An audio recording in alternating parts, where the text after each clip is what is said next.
All right, so I just finished watching Anemone. This is my out of the theater reaction. When Daniel Day Lewis came back to the theater, help with his son's film.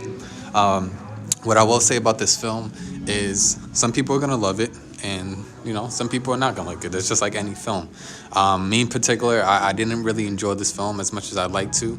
The acting, of course, is very good. They had Sean Bean in there as well, from Game of Thrones and a lot of other things like that.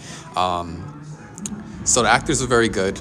The story, underlying story there, but it's just a slog fest to get to it. It's not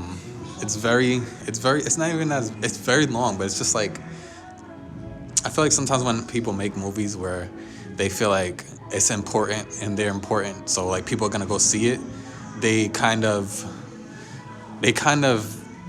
almost like they make it even longer than it has to be. You know what I mean? I feel like this film would have definitely it would have sung a lot better if it had someone who was like, hey, look, it has to be 90 minutes or it has to be like an hour and 20 minutes. I think that would have helped the film a lot because the story they're trying to tell is not a 2 hour long story. It's not a 2 hour long story. It's only 2 hours because they're able to make it 2 hours, and no one's really going to say you don't have to make it 2 hours. So they're just going to do it because they have the power to do that.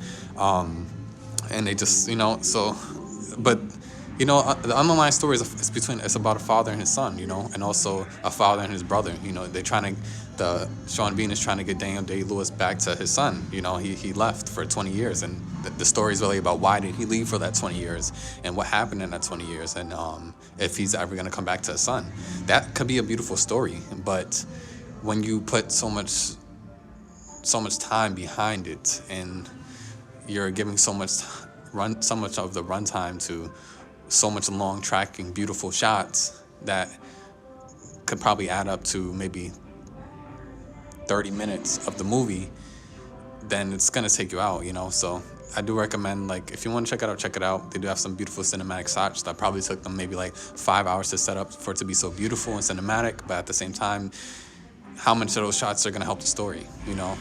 It's like, and if something's so long and it's so boring and people are like falling asleep and you're not even getting to where you need to go, then you lost your audience. And once you lose them, it's hard to bring them back. The only thing that kind of brought me back for a split second is just the ending. I'm not gonna spoil anything, but the ending, I like that in particular. But I wish they give us a tiny bit more. But I understand why. I understand the open-endedness of it.